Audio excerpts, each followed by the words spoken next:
आज के वीडियो में हम लोग पढ़ेंगे कि पहले तो हम लोग क्या पढ़ चुके थे, is, am, are, was, were पढ़ चुके हैं। तो आज इसके लिए हम लोग पढ़ेंगे यूज ऑफ देयर का प्रयोग। देयर का प्रयोग कहाँ होता है इसको जानेंगे। बहुत से बच्चे छोटा सा सेंटेंस होता है उसको नहीं कर पाते हैं। तो देखिए हम लोग स्टार्ट करते हैं। Use of there, use of there, there का प्रयोग, देयर का प्रयोग। अभी जानेंगे हम लोग कि देयर का प्रयोग कहाँ होता है। तो जहां पर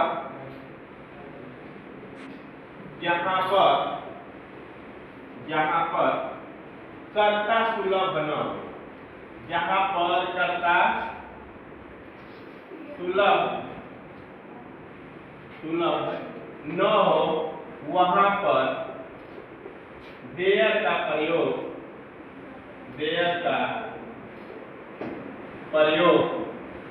करते हैं। वहां पर देयर का प्रयोग करते हैं।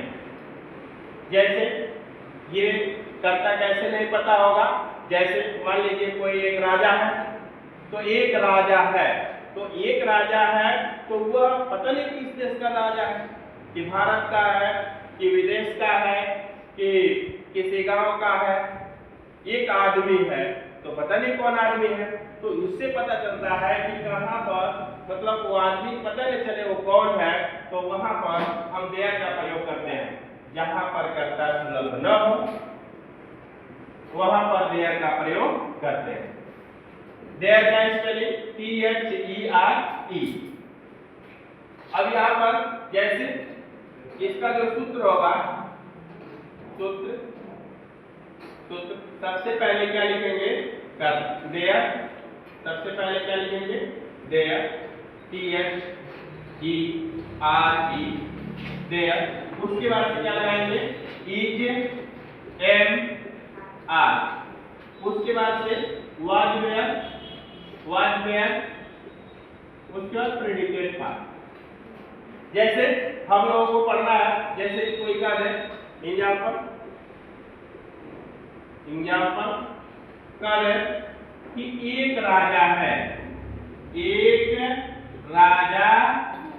है, तो जब एक राजा है तो क्या लगाएंगे, पता नहीं चल रहा कौन है, तो देयर का प्रयोग करेंगे। क्या लिखेंगे, देयर इज ए ही। इज यहां क्यों लगाए, क्योंकि यहां पर लिखा है एक राजा है, तो एक राजा है तो इसके लिए इज लगाएंगे। अगर ऐसे रहेगा दो राजा हैं, तो क्या होगा, दो राजा हो गए, तो ये बहुवचन हो गया। तो क्या करेंगे, देयर आर टू किंग, यहाँ क्या हो जाएगा, टू किंग हो जाएगा। अब मान लीजिए आ गया एक राजा था, कोई है एक राजा था, तो क्या हो जाएगा, था लिखने आ गया। था लिखने के लिए वाज देयर का प्रयोग करते हैं। तो यहाँ पर एक वचन है तो क्या लिखेंगे, देयर वाज, क्योंकि एक है तो वाज लगाएंगे। अगर दो रहता तो वेयर लगाते। तो देयर वाज ए किंग, इस तरह से हो जाएगा। यदि अगर ऐसे रहे कि दो राजा थे, अगर दो राजा थे तो क्या लगा देंगे, देयर वेयर। क्यों वेयर लगाएंगे, क्योंकि यहां पर दो राजा है, तो देयर वेयर टू किंग। इस तरह से हम लोग क्या करेंगे, देयर का प्रयोग करेंगे। उसके बाद से